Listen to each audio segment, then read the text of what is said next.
Let me just move all this stuff out of the way. Everyone can see my screen. All right, perfect. Well, welcome everyone, and thank you for joining for this month's Spotlight Talk. Today, we're going to focus on Wharton Esherick's card catalog of material suppliers. So my name is Ethan Snyder, and I'm the Manager of Collections and Public Programs here at the Wharton Esherick Museum.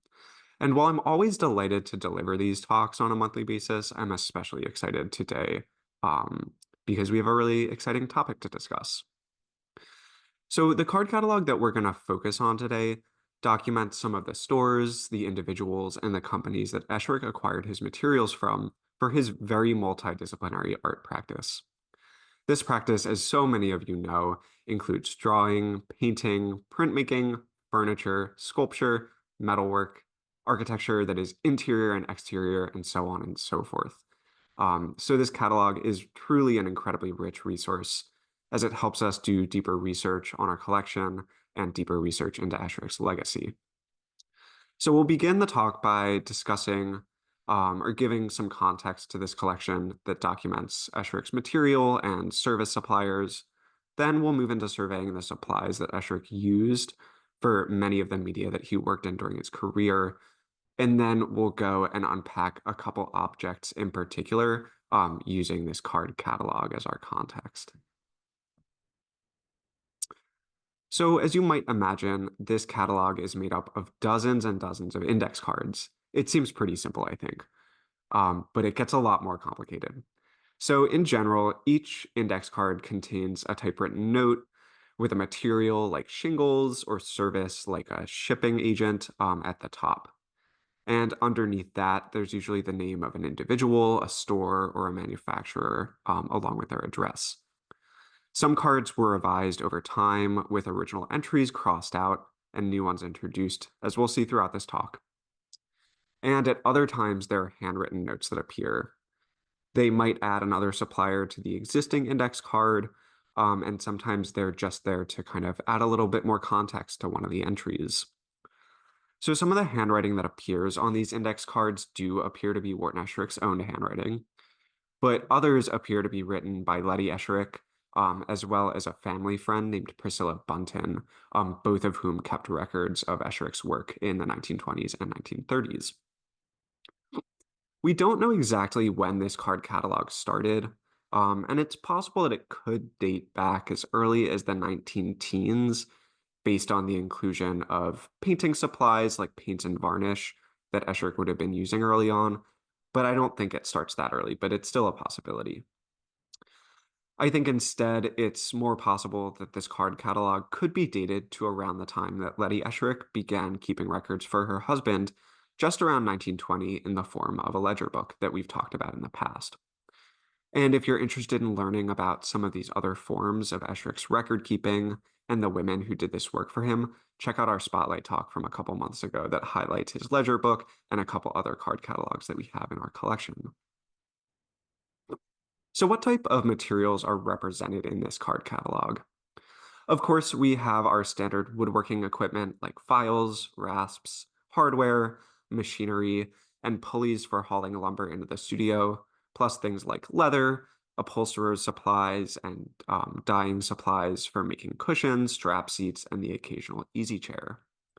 Some materials like wagon wheels and hammer handles feel especially peculiar to Esherick's furniture making practice.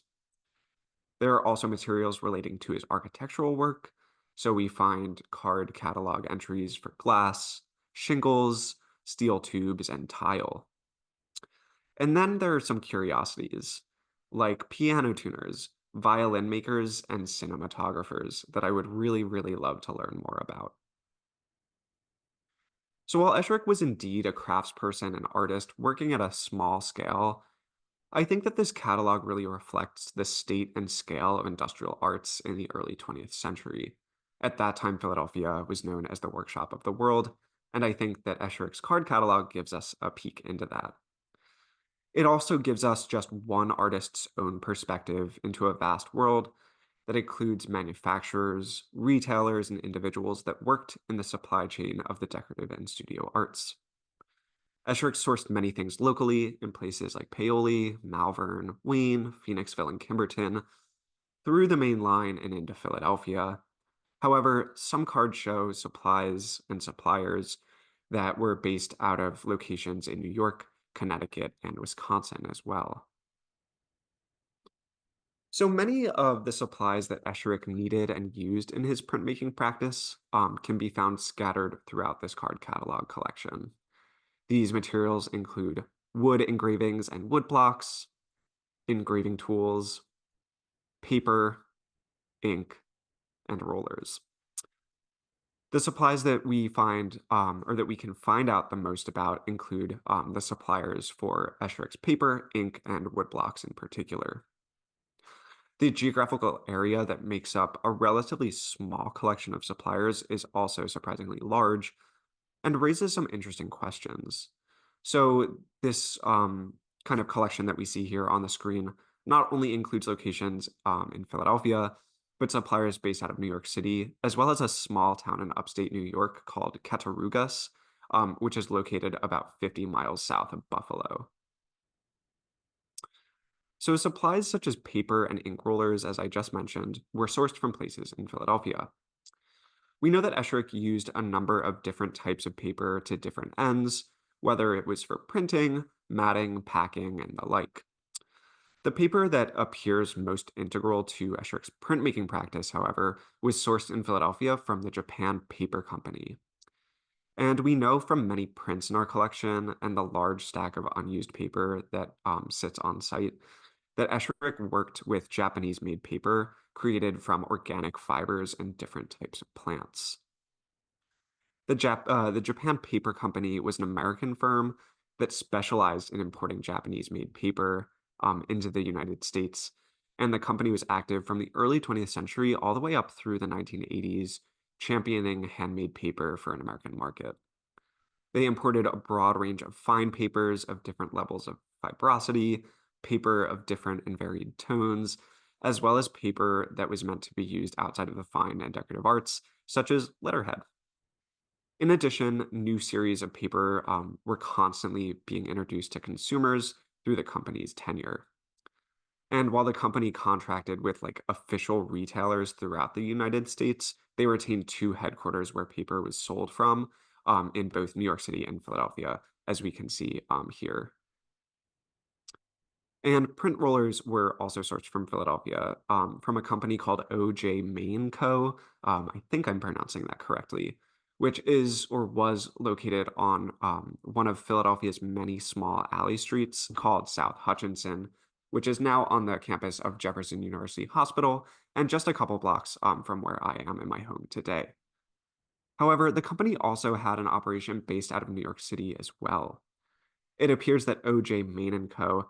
Had both a factory and a retail operation going out of the small building on Hutchinson Street that we can find out more from based on newspapers, wanted advertisements in newspapers, trade journals, and a few pieces of ephemera that we have seen floating around on eBay.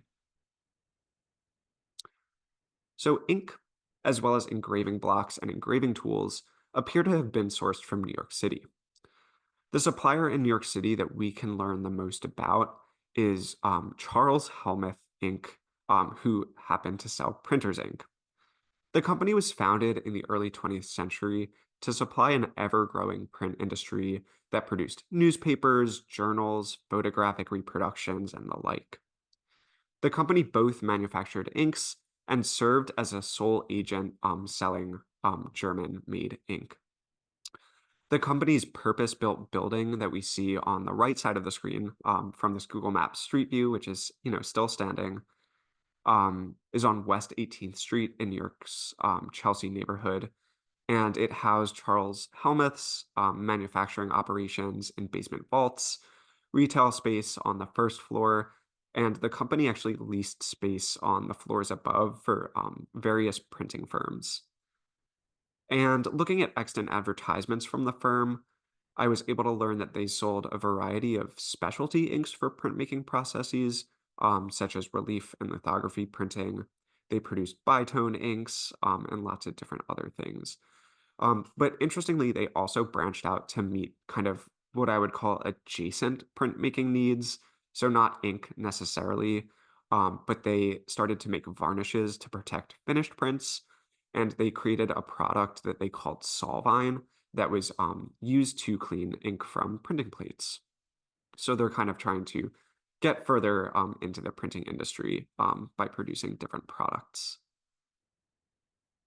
And here we have an extant receipt from Charles Helmuth ink in our archives at the Wharton Esherick Museum. This one dates to November 1933, and it's for 1 pound of art black dull ink. That same year, according to Esherick's ledger book, there were at least 9 prints that were carved and struck that include things like Maestro, Nida, Bright Mariner, and a number of others, like the Bid, and things like that. But the outlier in Esherick's printmaking supplies is this company, Setter Brothers, which is based in Cattaraugus, New York. And from what I could gather, today they're best known to have been manufacturers of wood veneer products, plywood, and believe it or not, paper sticks for lollipops in the 1930s. That seems like where they really cornered a market. And in this image here, the Setter Sticks division was the one that was making those lollipop sticks. However, Esherick has them listed as a supplier for his woodblocks. And I haven't been able to find any other information that shows that the Setter brothers were manufacturing or selling woodblocks. However, I think it's possible that woodblocks were kind of an avenue for them to save and sell what might have otherwise been like a waste product. But the biggest question I have related to the Setter brothers is how Esherick even acquired his woodblocks from them in the first place. We don't know that Esherick spent much of any time in this part of upstate New York, at least in the 1920s and 1930s, while he was actively printmaking. The Esherick family did spend quite a lot of time in upstate New York at a dance camp on Lake Chateauguay. However, this is like far, far east in New York State. So it's possible that Esherick encountered their products from a different retailer and liked Setter Brothers woodblocks so much that he wanted to continue buying from this particular manufacturer. But until more information comes to light, Esherick's relationship with this company and his reason for purchasing their woodblocks remains a little bit of a mystery to me. So now we're going to move on to see how this card catalog can help us unpack some individual objects as well. So, for example, we can identify the sources for some of Esherick's more idiosyncratic pieces, like chairs made from wagon wheels or hammer handles. And here on the screen, we have a great period photo of two of Esherick's wagon wheel chairs and the card catalog entry for wagon rims that also actually includes his own handwriting here. So I think both of these objects, the wagon wheel chairs and the hammer handle chairs, highlight that Esherick had to be really resourceful in acquiring cheap materials in the 1930s during the Depression era. But 2 decades later, at least in terms of these wagon wheels, he was still producing things made out of them, like a coffee table, as well as fireplace benches and things like that. And Bob Bascom does mention in his biography of the artist that the steam bent hickory wagon wheels were purchased from a local wagon maker that was going out of business. I'm not so sure how correct that is. It makes good sense that a wagon maker in 1931 would be going out of business, considering that cars and things like that would have been replacing that older technology. However, when we look at this card, we can see that there are a number of suppliers for wagon rims, all of which are based in Wharton's general area in Philadelphia, in Westchester, and in Lancaster, Pennsylvania. And many of these operations weren't just making wagon wheels, but they ended up making wheels for automobiles and trucks and things like that. So it's possible that they kind of phased out their wagon operations as people were getting rid of those and updating their transportation. But considering that the hickory chair form later evolved into coffee tables and then into Esherick's fireplace bench, I think it's possible that, Bob Bascom was correct, that Esherick acquired a batch of wagon wheels from a manufacturer that was going under. And when he enjoyed and wanted to continue working with these forms, he had to find new suppliers to continue finding this material to utilize it in different forms beyond chairs. So one of those suppliers that's on the card, and one of the ones that Bob Bascom talks about in an old interview from American Woodworker, was the supplier at the top of this list here, which was Gerhab and Ludlum Co., based on 3rd Street in Philadelphia. And it was based around 3rd and Arch Streets, so in Old City, Philadelphia. And according to advertisements and other ephemera from this company, they not only dealt in wagon wheels, of course, but they also supplied wheels for automobiles and trucks, along with varnishes and paints and things like that. And the different receipts that we have in our collection from Gerhab and Ludlum suggest that Esherick also purchased specific hardware from these dealers as well. So maybe he was making use of wagon hardware rather than normal furniture hardware in his wagon wheel chairs. And we can also cross-reference this company in Esherick's accounting records. And unfortunately, we don't seem to have many records from the other wagon wheel manufacturers that were listed on that card. But below the entry for Gerhab and Ludlum, we have a number of other places listed in Esherick's handwriting that we can find out a little bit more about from other sources outside of our collection. So we're going to look at Hoop's brother and Darlington, which is that second entry written in Esherick's own handwriting. So Hoop's Brothers and Darlington Incorporated was once located in Westchester, and they have a particularly large archive that is held at the Hagley Museum and Library down in Wilmington.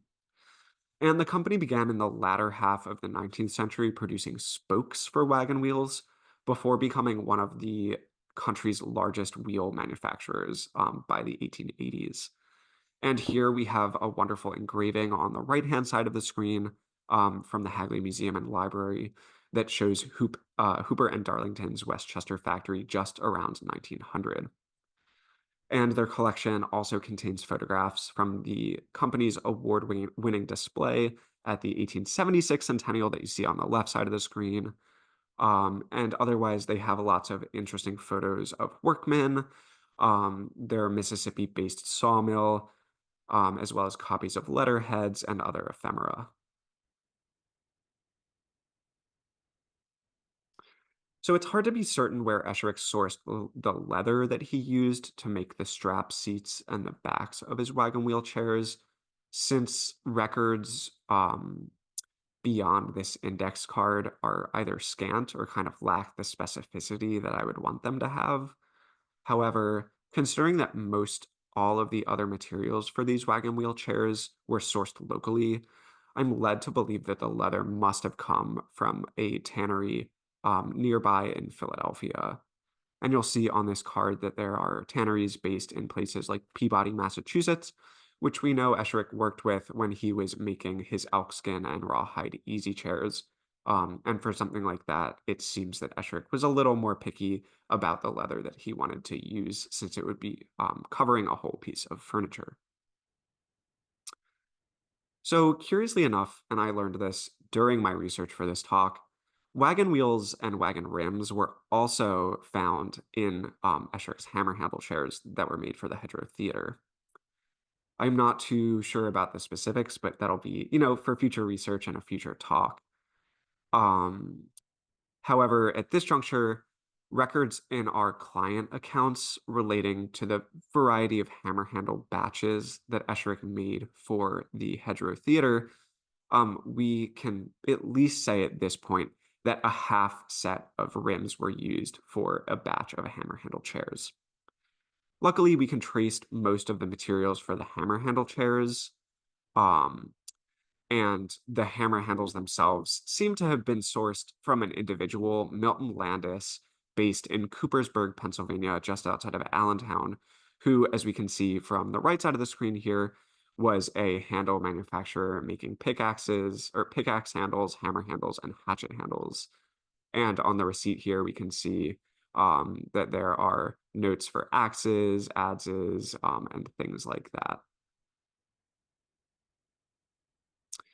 So the cheap standard factory belting that Esherick used to make the seats for his hammer handle chairs came from a manufacturer called Latimer and Co., which was based on North Front Street in Philadelphia. A corresponding receipt that we have here on the right side of the screen shows John Schmidt's name on the receipt. If you don't know who John Schmidt was, he was Esherick's cabinet making collaborator from the earliest years of his furniture making practice all the way up through the mid 1950s. And I'm, led to believe that maybe Wharton Esherick sent John Schmidt into the city to purchase some of his canvas belting on his behalf. And while some of the hammer handle chairs used leather to make the strap seats, the canvas that Esherick primarily used happened to be dyed. And we can see the hammer handle chair that we have on the screen has canvas belting that was dyed red. And Esherick, didn't purchase his belting already dyed. They would have been, selling undyed, just plain canvas belting. So instead, Esherick actually takes this canvas belting to a cleaner and dyer on Lancaster Avenue in Ardmore, Pennsylvania. And we can see here an advertisement from this dyer called Bourneau. From what year is this? From 1931 from the Philadelphia Inquirer. We can see this detailed shot of the dyed canvas belting, as well as the corresponding card catalog entry for Bourneau cleaner and dyers. If you look them up on newspapers.com and things like that, you'll find lots of labor disputes and interesting kind of tidbits of early 20th century history. And it also appears that Bourneau had operations based in Philadelphia as well as on the main line, and probably were serving quite a large population. And when we flip a hammer handle upside down, we can take a look at the chair's upholstery tacks and grommets that came actually from the very first entry on Esherick's hardware supply list, Noblet and Brothers Co., based on South 2nd Street in Philadelphia. And here we have this wonderful newspaper advertisement or journal advertisement from the furniture maker and artisan from June 1918 that's advertising some of their cabinet hardware and upholsterers supplies. And one thing that I think is super interesting about them is that they are based in very close proximity, actually less than a half a mile south from Latimer and Co., where John Schmidt would have purchased this belting. So I'm wondering if it's possible that, if John Schmidt was sent into the city of Philadelphia to go purchase this belting up in Old City, that he would have taken a half-mile walk south to then purchase some upholstery tacks and things like that.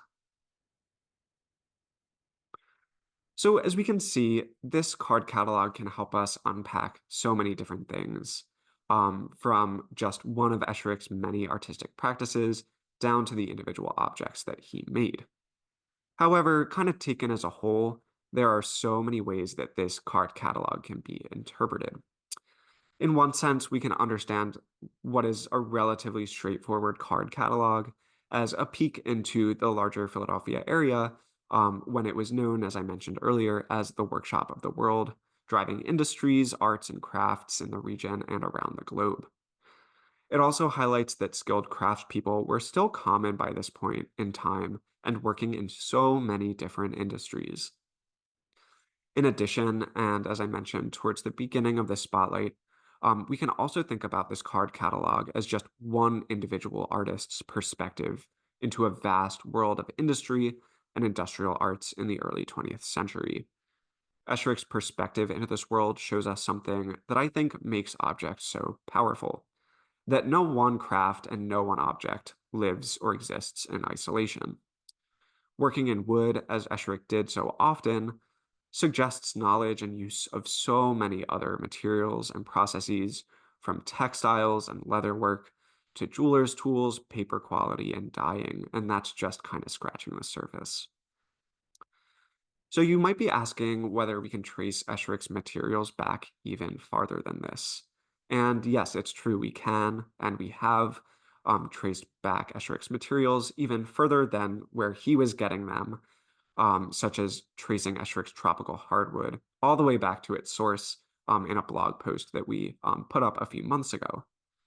However, for today, I think that we can consider this card catalog as something that documents materials at the end of a very long and complicated supply chain, and the various places that artists and makers encountered and acquired the materials that they eventually worked with. So, some of the outstanding mysteries that I hope we'll learn more about with subsequent research is how Esherick encountered some of the materials and suppliers that came from outside of the areas that we know he spent time. So, did Esherick order his machinery directly from Milwaukee, Wisconsin, or his blocks directly from Cattaraugus, New York, because he had a particular allegiance to their products? Or did he want to purchase their goods in particular from authorized retailers, and he might get in contact with them to figure out where to source them more locally? How and where did Esherick encounter these materials in the first place? And what did Esherick seem to like so much about some of these particular suppliers and manufacturers that came from places that were far away from Philadelphia? So those are some questions that we're hoping to learn more about with more research. And these questions wouldn't have come up without the research for this talk too. So I'm really glad that we can raise things like that. So that's all I have for the talk today. Before we open it up for questions, I just want to announce that we have a couple events coming up before the end of the year. So on December 8th, between 1 and 2 p.m., we have a member exclusive event that includes a conversation with our colleague Holly Gore about the new installations in Wharton Esherick Studio that go along with objects leaving for the Brandywine River Museum, as well as an open house that will be open to the larger public with a holiday market as well. So if you want to come and do some holiday shopping, we'll have some items from our shop, be debuting some new shop items, as well as sourcing some great products from local craftspeople and artists. And then to mark the solstice and to wrap up a year of rhythms at the Wharton Esherick Museum, we will be hosting a reading by the very famous Philadelphia poet Jenna Osman, who just published this book, A Very Large Array of Selected Poems. And her work, I think, really sheds some new and interesting light on our theme of rhythms, and I think will throw it into a critical and interesting light for us to kind of chew on. So I will open it up for questions, stop sharing my screen, and thank you all for listening today.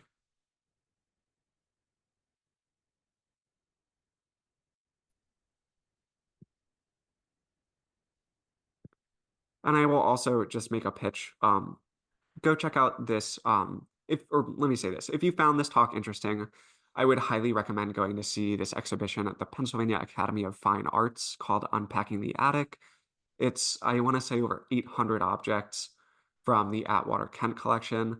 And in there, we find some materials like saws and other things from one of Esherick's suppliers called Diston and Co. And it was really great to see some things that we would find on a card catalog at the Wharton Esherick Museum out in the world at other institutions. So I'd highly recommend going to check that out.